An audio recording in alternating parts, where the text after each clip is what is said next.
নমস্কার, আমি প্রসূন আচার্য। আপনারা দেখছেন প্রসূন আচারিয়া জার্নালিস্ট চ্যানেল। এই মুহূর্তে রাজ্যের মানুষের কাছে দুটো সংকট সবচেয়ে বড়। এক হচ্ছে রাজ্য জুড়ে যেরকম গ্যাস পাওয়া যাচ্ছে না, মানুষ আজকে রান্না করবে কি কালকে রান্না করবে, কি করবে, রাস্তার পাশের ধারের হোটেল, রেস্টুরেন্ট, বিভিন্ন ছোট শিল্প সংস্থা, এইটা একটা সমস্যা।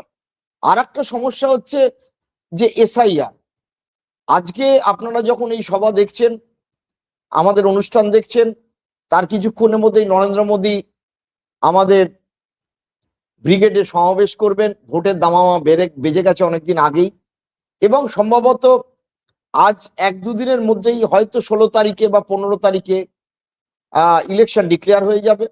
এদিকে রাজ্যের 61 লক্ষ মানুষকে পাঠানো হয়েছে অ্যাডজুডিকেশন, অর্থাৎ বিচারাধীন, যারা রাজ্যের নাগরিক। তার মধ্যে 13-14 লক্ষের মাত্র এ পর্যন্ত হিয়ারিং করেছেন বিচারকরা। প্রায় 45 লক্ষ বা 46 লক্ষ মানুষ এখনো বাকি। ইলেকশন কমিশনকে বলা হয়েছিল, সুপ্রিম কোর্ট নির্দেশ দিয়েছিল যে প্রতিদিন সাপ্লিমেন্টারি যাদের নাম ক্লিয়ার হচ্ছে তালিকা ঝোলানোর। আজ পর্যন্ত সে কথা ইলেকশন কমিশন মানেনি। এই নিয়ে তুমুল বাকবিতণ্ডা চলছে। সিপিএম বলেছে যে যতক্ষণ না এই 62 লক্ষের ক্লিয়ার হয় ইলেকশন হওয়া যাবে না। কংগ্রেসও একই দাবি করেছেন। ঈশা খান আবার এই লজিক্যাল ডিসক্রিপেন্সি এবং এই অ্যাডজুডিকেশন নিয়ে জনস্বার্থ মামলা করেছেন। ঈশা খান মানে দক্ষিণ মালদার যিনি সাংসদ কংগ্রেসের, সুপ্রিম কোর্টে সেটা গৃহীত হয়েছে। উল্টো দিকে বিজেপি সাত তাড়াতাড়ি এই মানুষদের বাদ দিয়েই ভোট করতে চাইছে।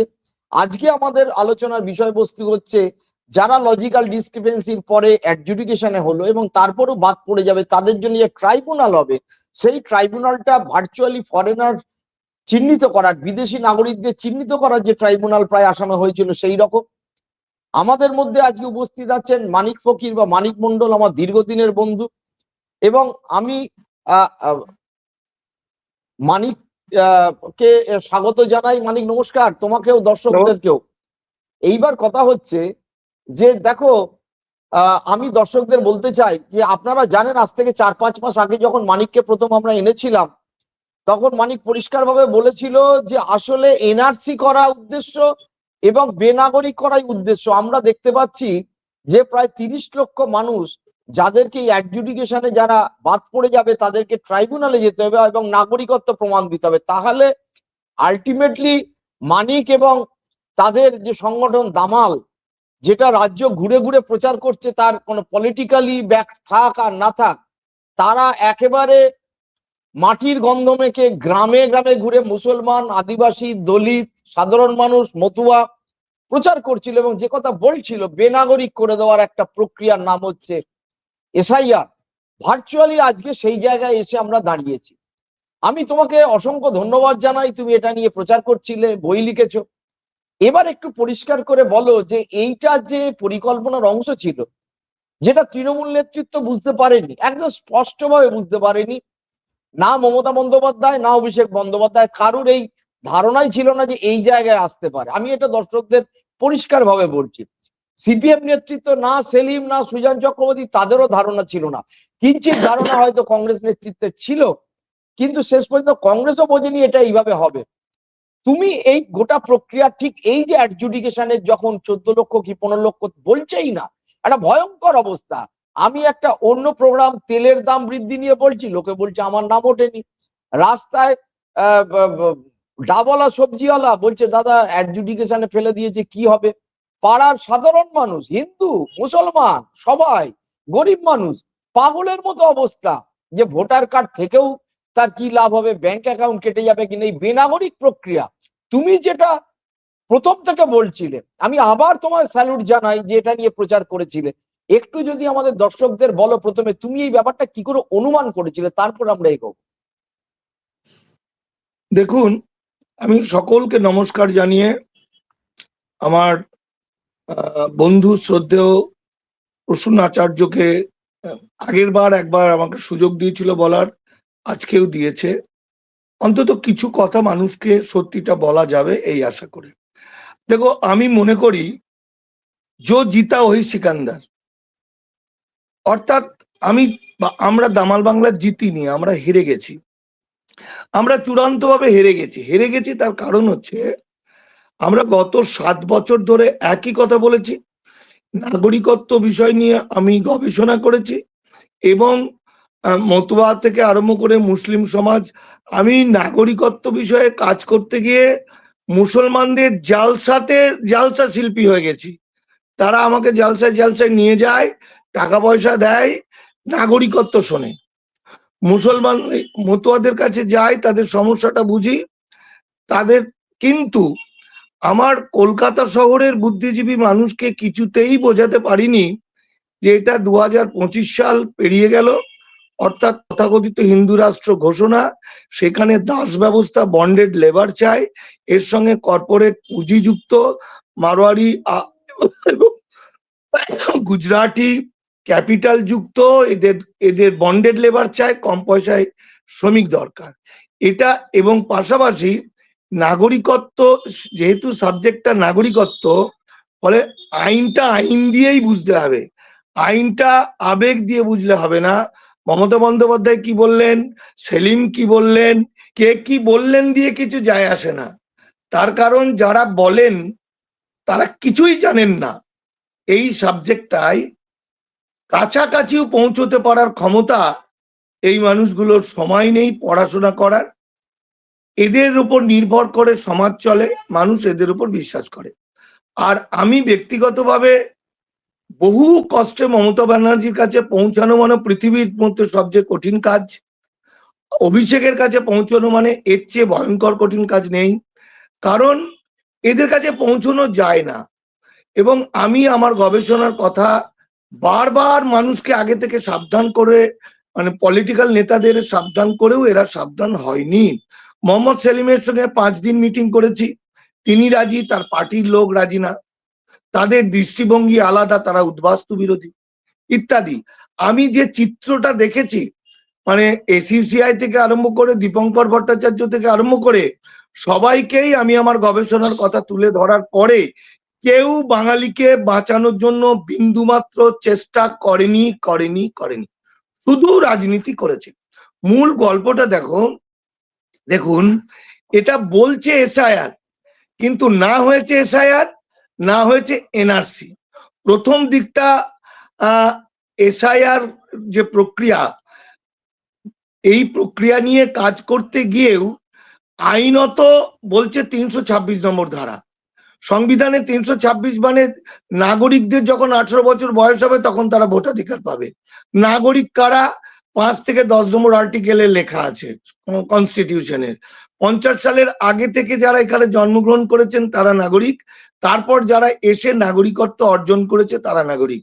কিন্তু আজকে যত সংখ্যক মানুষকে লজিক্যাল ডিসক্রিপেন্সিতে রেখেছে, তাদের 80% বেশি হচ্ছে মুসলমান, যে মুসলমানদেরকে নাগরিকত্বের কোনো কাগজই চায়নি। 13টা ডকুমেন্টের মধ্যে একটা বৈধ বিদেশিদের নাগরিকত্ব পাওয়ার, বাকি 12টা ডকুমেন্ট বা 11টা ডকুমেন্ট কোনোটাই নাগরিকত্বর প্রমাণ নয়।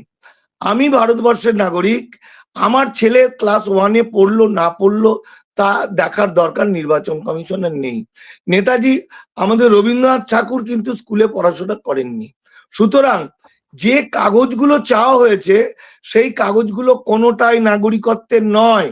আমরা যে হিসেবটা ধরছি সেই হিসেবটা ভুল। 60 লক্ষ বা 63 লক্ষ যেটা বিচারাধীন, আমাদের আলোচনার বিষয়টা 63 লক্ষতেই সীমাবদ্ধ থাকছে, এটা অপরাধ। তার কারণ 58 লাখের মধ্যে 24 লক্ষ যে মৃত ভোটার, এই 24 লক্ষর মধ্যে 14 লক্ষ হেঁটে বেড়ায়, তাদের মিথ্যা করে তাদের নামে মৃত বলা হয়েছে। আমি সন্দেশখালীতে কাজ করেছি, সন্দেশখালীর একটা দুটো গ্রামেই 450 মানুষকে মৃত বলা হয়েছে এবং তারা ডিলিট হয়ে গেছে। এরকম 14 লক্ষ ডিলিট হয়েছে। আর একটা জিনিস হচ্ছে, মানে এক সেকেন্ড, তার মানে ওই 58 লক্ষ বলা হচ্ছে, তার মধ্যে জীবিত মানুষ আছে 14 লক্ষ, তাদের ডিলিট করেছে প্রথমে, তাই? 24 লক্ষর মধ্যে 14 লক্ষ, 54 58 মধ্যে মৃত 24 লক্ষ, হ্যাঁ, মৃতর মধ্যে 14 লক্ষ জীবিত, তাহলে 14 লক্ষ 24। জীবিত। হ্যাঁ, এবার ওই সেটা এটা 14 লক্ষ জীবিত। হ্যাঁ, তারপরে সব তথ্য আছে, এবং 24 লক্ষর পরে যে 58 লক্ষ, এই 58 লক্ষর ম্যাক্সিমাম জনা আবেদন করেনি ভয়ে। আমি কলকাতার এই তালতলাতে একটা দোকানে সিগারেট কিনতে গেছি, সেই ছেলেটি, তার খেয়াল ছিল না, সে গরিব মানুষ, সে কাজ করে, সে করেইনি। এরকম বহুজন, বিশেষ করে মতুয়াদের মধ্যে, উদ্বাস্তুদের মধ্যে, যারা মনে করেছে আমি আবেদন করলেই ধরা পড়ে যাব, এরকম অসংখ্য মানুষ কিন্তু আবেদন করেনি। মানে তাহলে সেই একটা বিরাট অংশ। তারপরে যে 8 লক্ষ ডিলিট হলো, এই 8 লক্ষ ডিলিটের মধ্যে কিন্তু এরা কেউ বেনাগরিক নয়, এরা সকলেই কিন্তু আমাদের ফুটপাতবাসী। যেমন ফুটপাতবাসী, এরা কাগজটা পাবে কোথায়? আমাদের একটা অঙ্ক মনে রাখতে হবে, 12 কোটি মানুষ পশ্চিমবঙ্গে বসবাস করে, 7 কোটি 64 লোক ভোট দিতেন, নাম ছিল ভোটার তালিকায়। তাহলে বাকি যে 4.5 কোটি মানুষ, এরা কারা? এই 4.5 কোটি মানুষের মধ্যে উদ্বাস্তু মানুষ বা যারা বেনাগরিক হচ্ছে, ডিলিট হচ্ছে, তাদের ছেলেমেয়েরা তো আছে। তাহলে তারা একজন বেনাগরিক হচ্ছে, ধরুন পেটে একটা বাচ্চা আছে কোনো একটা মায়ের, তার বাচ্চাটাও তো বেনাগরিক হচ্ছে। একদম একদম। তার ছেলে, ধরো 2 ছেলে 2 মেয়ে, তাদের ছেলে মেয়েরাও তো বেনাগরিক হচ্ছে। সুতরাং এই টোটাল বিষয়টা টোটাল হিসাব করলে দেখা যাবে প্রতি বছর পশ্চিমবঙ্গে লক্ষ লক্ষ বেনাগরিক সন্তানের জন্ম হবে। আবার প্রচুর পরিবার ভেঙে যাবে। ধরুন বাঙাল ঘটি বিয়ে হয়েছে, একজন ডিলিট হয়ে গেছে, ওই সংসারটা ভেঙে যাবে, কারণ বাচ্চাটা তো বেনাগরিক হবে।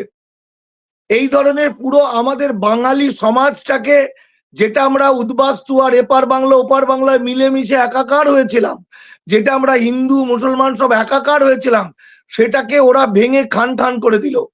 মোট কথা, এই যে 1 কোটি টোটাল যদি ধরেন, 1 কোটি 63 লক্ষর মধ্যে যদি 40 লক্ষও বাঁচে, মানে ফিরে আসতে পারে, আর সব শুদ্ধ মিলে 1 কোটি যদি হয়, তাহলে 1 কোটি ইন্টু 3টে করে ধরুন, একজন মানে 3 জন ধরুন, এটা তো সহজ অঙ্ক। এখন এই মানুষগুলোর ভবিষ্যৎ কি? এই মানুষগুলোর তো ভোটার কার্ড, প্যান কার্ড, আধার কার্ড, পাসপোর্ট কিছুই থাকবে না। তাহলে এই মানুষগুলো খাবে কি, করবে কি, এদের কাজকর্ম কি হবে, এরা সমাজে কি অবস্থায় থাকবে? এটা একটা বিরাট প্রশ্ন চিহ্ন এসে গেছে আমাদের কাছে। নির্বাচন কমিশনকে কাজে লাগিয়ে যেভাবে বাংলা এবং বাঙালি জাতিকে এক প্রকার ধ্বংসের দিকে ঠেলে দিল, ঠিক একইভাবে সুপ্রিম কোর্টকে কাজে লাগিয়ে সেই ধ্বংস লীলাটাকে আরেকটু পরিপূর্ণ করে নিল। তার কারণ সুপ্রিম কোর্ট যে এটা বলছে যে ইলেকট্রাল কি বলছে কোর্ট, আমাদের ট্রাইব্যুনাল, ওই ট্রাইব্যুনাল ভালো জানি, সব কথা সাধারণ মানুষ যে জানে না সে বুঝবে। তার কারণ যখনই কোনো মানুষ সন্দেহ হচ্ছে, কিসের সন্দেহ? মানে সে বিদেশি কিনা, এটাই তো সন্দেহ। অবৈধ অনুপ্রবেশকারী কিনা, এটাই তো সন্দেহ। তার মানেই হচ্ছে এটা ফরেন ট্রাইব্যুনাল। ফরেন ট্রাইব্যুনাল যখন হবে, আসামের অভিজ্ঞতা থেকে বলছে, এক দিনে 300-400 লোককে ডাকবে, তার মধ্যে অর্ধেক লোক টাইম পাবে না। মানে তাকে এমন সময় চিঠিটা দেয়া হবে সে জানতেই পারবে না। আসামের ক্ষেত্রে গাছে টাঙিয়ে দিয়ে আসা হয়েছে, পায়খানার দেওয়ালে ঝুলিয়ে দেওয়া হয়েছে, যাতে মানুষগুলো জানতে না পারে, তারপরে তারা পৌঁছতে পারবে না, এইভাবে সে বিপদে পড়বে। আর যাদেরকে রাখা হবে ট্রাইব্যুনালে, আসামে কমিশন ভিত্তিতে রাখা হয়েছিল, মানে অবাঙালি বিজেপি পন্থী উকিল যাদের কাজটাই হবে এদেরকে বাতিল করা সেইখানে। আর যদি ট্রাইব্যুনালে ফিস দিতে হয়, আচ্ছা বলুন তো, লক্ষ্মীর ভান্ডারের 1000 না 1200 টাকা নেওয়ার জন্য আমার বাংলার মায়েরা বোনেরা হাঁ করে বসে থাকে সারা মাস। আবার এই যে যুবদের একটা কি বলছে 1500 টাকা দেবে, তার জন্য লক্ষ লক্ষ আবেদন, মানে 1000 টাকাটাও খুব কঠিন। তাহলে সেখানে যখন ফরেন ট্রাইব্যুনালে যাবে তখন তার ফিস যে কত টাকা, আমার আসামে মোটামুটি 70,000 টাকা খরচ হতো একজনের, এখানে শুনছি নাকি 20,000 টাকায় ফিস। এবার উকিল বাবুরা ওত পেতে বসে থাকবে। এবার তারপরে হচ্ছে তারা একটার পর একটা ডেট পড়বে, এমন সময় খবর পাবে পৌঁছতে পারবে না, তারপরে যারা পৌঁছতে পারবে না তাদেরকে বলে দেবে হাইকোর্টে চলে যাও। ফলে গরিব মানুষ, আমার নিপীড়িত জনতা, আমার এই বাংলার আদিবাসী সমাজ, আমার SC ST OBC সমাজ, আমার দরিদ্র মুসলমান সমাজ, এরা কিন্তু আর নাম তুলতে পারবে না। তার কারণ হচ্ছে তাদের কাছে আসামে আমার একটি চেনা ছেলে ফরেন ট্রাইব্যুনালে তার খরচ হয়েছে 6 লক্ষ টাকা, তাকে 8 মাস ডিটেনশন ক্যাম্পে থাকতে হয়েছিল। তার 1947 সালের আগের দলিল, তার নাম হচ্ছে আনসার আলী মন্ডল।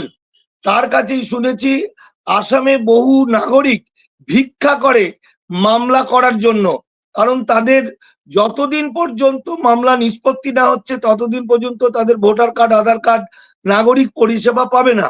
এইবার কথা যে আসামের 19 লক্ষ মানুষ যাদের নিষ্পত্তি হওয়ার মতো 7 বছরে 1 লাখও হয়নি এখনো ফরেন ট্রাইব্যুনাল নিষ্পত্তি, তাহলে বাংলার এই যে মোট যে 40 মোট প্রায় আমার অ্যাপ্রক্সিমেটলি আমি যা বুঝতে পারছি সব মিলিয়ে 30-35 লাখ তো প্রাইমারিলি দাঁড়াবে।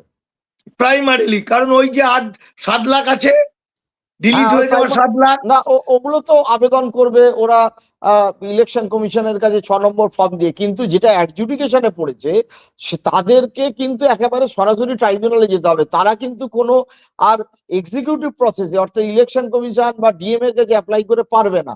আমার প্রশ্ন হচ্ছে এই যে 30 লাখ 35 লাখ হোয়াটসঅ্যাপ বা যাই হোক না কেন, এখন অব্দি ইলেকশন কমিশন পরিষ্কার করে বলছে না প্রাইমারি যে রিপোর্ট পাওয়া গেছিল তার 30% অফ দ্য টোটাল অ্যাডজুডিকেশন যা হচ্ছে বাদ চলে যাচ্ছে, এরপরে প্রোজিনি ম্যাপিং হলে ইট উইল বি মানে হায়ার 90%, ম্যাক্সিমামটা চলে যাবে। এই লোকগুলো আলটিমেটলি তার মানে যে এটা তুমি ঠিকই বোধহয় বলেছো, এই SIR প্রসেসে একটা ভোটার লিস্টের ছাটকাট তো ব্যাপার ছিলই, তার সাথে ব্যাকডোর দিয়ে NRC করে বা নন সিটিজেন করার পরিকল্পনাটাই ছিল। দেখুন, এটাই আমার বক্তব্য। না, এর মধ্যে একটা ভুল বোঝাবুঝি হচ্ছে, সেটাকে একটু ক্লিয়ার করি। 6 নম্বর ফর্ম ফিল আপ করে এবছর 18 বছর যাদের বয়স হয়েছে, নাগরিক ভোটার তালিকায় নাম তুলবে, তারা আবেদন করেছিল 9,60,000 মতো। 9,60,000 নাম তুলতে পেরেছে 1,60,000 মতো, বাকিরা 60-65 এরকম মাত্র। তাহলে তাহলে বাকিটা কি হবে? বাকিটা তাহলে এই বছর আইনত তুলতে পারলো না, তাহলে তার একটা প্রবলেম আছে, তাহলে আগামীবার তুলতে পারাও কঠিন। ফলে এই মানুষগুলোও কিন্তু ঢুকে যাবে এই হিসাবের মধ্যে। মানে আমাদের ছেলেমেয়েরা এই আজকে যে আমাদের বাচ্চারা যাদের 18-19 বছর নতুন প্রজন্ম তারা এটা গেল। আর একটা ভুল হচ্ছে দাদা, সেটা হচ্ছে 6 নম্বর ফর্ম দিয়ে কখনোই ফিরে আসা যাচ্ছে না, এটা মিথ্যা কথা, এটা প্রচার। কারণ 6 নম্বর ফর্মের একটা কন্ডিশন আছে, তাকে লিখে দিতে হবে যে এর আগে কোথাও কখনো তার নাম ছিল না। দ্বিতীয় কথা, ওই 13টা ডকুমেন্ট বা 12টা ডকুমেন্ট যদি তার থাকবে তাহলে তার তো আগেই এত কাণ্ড কারখানাতে নাম উঠে যেত। তো 13টা ডকুমেন্ট দিতে পারেনি, ফলত 6 নম্বরটা হচ্ছে কায়দা করে করে মানুষের যে ক্রোধ, যে রাগ, এবং এর চেয়ে ভয়াবহ অন্যায় তো পৃথিবীতে হতে পারে না, এর চেয়ে মারাত্মক অন্যায় আর হয় না। সেইখানে মানুষের রাগটাকে কমানোর জন্য ধীরে ধীরে ধীরে ধীরে ধীরে ধীরে ওরা স্বাভাবিক করিয়ে দিচ্ছে। পলিটিক্যাল নেতাগুলোর সাহায্য নিয়ে রাজনৈতিক দলগুলো এখন শুধুমাত্র ঢাক পেটাচ্ছে vote vote vote vote vote vote vote vote. তাদের কাছে যদি প্রশ্ন করা হয় যে কে ভোট দেবে তোমাদের, ভোটাররাই যদি না থাকে, আমার সহনাগরিক, আমার পাশের বাড়ির মানুষটা যে দীর্ঘ 50 বছর ভোট দিয়ে আসছে, তাকে আমি হারিয়ে ফেলবো, হারিয়ে দেবো, সে ভ্যানিশ হয়ে যাবে নাগরিক পরিষেবা থেকে। এই যে মানবিক অধঃপতন, এই মানবিক অধঃপতনটা রাজনৈতিক দলগুলোর আছে, কি সিপিএম, কি তৃণমূল, কি কংগ্রেস, প্রত্যেকে। ফলত যে একটা জিনিস মনে রাখতে হবে, এটা তো একটা স্যাম্পল এসআইআর, এর কয়েকদিন পরেই, ভোটের পরেই যদি ভোট হয়, ভোটের পরে হবে জনগণনা, আর জনগণনার পরেই হবে এনআরসি। ওরা পা চালিয়ে চালিয়ে দেখছে যে মানুষ কতটা আন্দোলন করে পশ্চিমবঙ্গে। ফলে এনআরসিতে 48 সাল কাট অফ ডেট, কারণ সংবিধানের 6 ক এখনো পরিবর্তন হওয়ার জন্য কোনো আন্দোলন হয়নি, কোনো বুদ্ধিজীবী, কোনো পলিটিক্যাল দল সেই আইন পরিবর্তনের জন্য কোনো ইন্টারেস্ট দেখায়নি, এমনকি আইনই বুঝতে চায় না। সাবজেক্টটা যেহেতু আইন, তাই আইন না বুঝলে কিচ্ছু করা যাবে না। ফলে আগামী দিন পশ্চিমবঙ্গের অত্যন্ত ভয়ঙ্কর, অত্যন্ত, এবং এটা প্র্যাকটিস করে ওরা দেখছে যে কি হতে পারে। ভাবুন তো, আজকে মুখ্যমন্ত্রী মমতা বন্দ্যোপাধ্যায়, আমরা তাকে প্রচন্ড শ্রদ্ধা করি, যে পার্টিই করুক, তিনি জননেত্রী। কিন্তু জননেত্রী এটা জানেন না যে তার এইভাবে 7 দিন বা 5 দিন ক্যাম্প করে আন্দোলন করার মধ্যে কোনো ভ্যালু নেই, কোনো মূল্য নেই। এটার ফলে যেটা ঘটলো, গোটা রাজ্য জুড়ে যে আন্দোলনটা হচ্ছিল সেইগুলো কোনো খবর প্রচার হলো না, ফলে মানুষ একত্রিত হতে পারলো না। সমস্ত নজরটা চলে গেল মমতা বন্দ্যোপাধ্যায় কি বলছে তার দিকে। আর মমতা বন্দ্যোপাধ্যায় যখন সিঙ্গুর আন্দোলনে আমরা ছিলাম, আমি এবং কবির সুমন প্রথম মানে একটু লেখাপড়া জানা, সেই অর্থে তার হাত ধরেছিলাম, বলেছিলাম যে আপনার আন্দোলনটা সঠিক, আপনার পাশে আমরা আছি। তখন শুভা প্রসন্ন থেকে জয়দা থেকে আরম্ভ করে সবাই বলেছিল উনি থাকলে সেই মঞ্চে আমরা থাকবো না, এই একটা থাকবো না। জালিয়ানওয়ালাবাগ হত্যাকাণ্ড দিবসে মঞ্চের নিচে বসেছিল মমতা বন্দ্যোপাধ্যায়, মঞ্চের নিচে। ভীষণ বিতর্কিত বিষয় উত্থাপন করে ফেললে। যাক, এনিওয়ে, আমি যেটা বলতে চাইছি, তার মানে এই ইলেকশন হয়ে যাওয়ার পরে তার মানে এই ব্যাপার, একটা ভয়ঙ্কর পরিস্থিতির মধ্যে গোটা বাঙালি সমাজ পড়ে গেল। এটা আমাকে খুব অল্প কথা, আমরা অনেকক্ষণ আলোচনা করেছি, খুব ভদ্রলোক বাঙালি, কেন মানে কোট আনকোট ভদ্রলোক, আমি এদের ভদ্রলোক বলি না, ভদ্র বৃত্ত বলা চলে, এদের বৃত্ত আছে আর চেহারা একটা ভদ্রতার মুখোশ আছে, এরা কেন বুঝতে পারছে না? এটা আমাকে যদি 1 মিনিটে বলতে। দেখুন, এটা আবার গবেষণা, নাগরিকত্বের সার কথা। আজকে সুপ্রিম কোর্ট, হাইকোর্টের লয়াররা এই বইটা ব্যবহার করছে, পড়ছে, কারণ এর মধ্যে আমার গবেষণা। আমি এর বিনা পয়সায় পিডিএফ দিয়ে দিই বিভিন্ন জায়গায়, কিন্তু কোনো পলিটিক্যাল লোক এবং কোনো ভদ্রলোকের এগুলো জানার কোনো বাসনা নেই। কোনো, আসলে মানুষ মনে করছে সব ঠিক হয়ে যাবে, সব ঠিক হয়ে যাবে। অজানা, কম জানা, না জানা, যত আন্দোলন হয়েছে এনআরসি নিয়ে, যত এসআইআর নিয়ে আন্দোলন হচ্ছে, মানুষ যদি ক্যান্সারটা ধরতে না পারে, তার উপসর্গ নিয়ে যদি টানাটানি করে, তাহলে লড়াইটা হবে কি করে? সত্যি সত্যি যদি মানুষ জানতে পারতো আসলে কি হচ্ছে, আইনটা কি, তাহলে এত বড় আন্দোলন হতো যে ভাবতে পারা যাবে না, সে সাংঘাতিক আন্দোলন হতো। কারণ মানুষ জানেই না কেন, কিচ্ছু জানে না। দুর্ভাগ্য। ঠিক আছে, সেই জায়গা থেকে আমি বলবো যে আর রাষ্ট্রপতি শাসন একটা ভয়ঙ্কর, কিন্তু এই যে ভোট করে এত সহনাগরিককে বেনাগরিক করার মাঝ দিয়ে আমরা ভোট করব, খিলখিল করে হাসবো, নাচবো, আর বাবুরা বড় বড় ভাষণ দেবে, ওই তো ভাষণ দিলে, ফলে এমন একটা জটিল সমস্যা, ভোট করাও বিপদ, ভোট না করাও বিপদ। ফলে বাংলা এবং বাঙালিকে একদম ঘিরে ফেলেছে আরএসএস বা বিজেপিরা। ফলে বাঙালি যদি নিজে একত্রিত না হয়, তাহলে বাঙালির পক্ষে, কিন্তু এতদিন ধরে বলেছিলাম কোনো কথা শোনেনি, আজ কিন্তু আর কোনো উপায় আছে বলে আমার মনে হয় না। একটাই উপায়, একত্রিত হতে সবাইকে, এছাড়া আমি কোনো যাক, রাস্তা অনেক অনেক দেখছি না। অনেক ধন্যবাদ মানিক, তুমি এলে, এবং আমি আবারও বলছি আপনারা দর্শকদের কাছে, আমাদের মানিক মণ্ডল, যার পরিচয় মানিক ফকুর নামে লেখক, ওনারা কিন্তু গত 3-4 বছর ধরে, বিশেষ করে লাস্ট 2 বছরে প্রচন্ড এটা নিয়ে প্রচার করেছেন।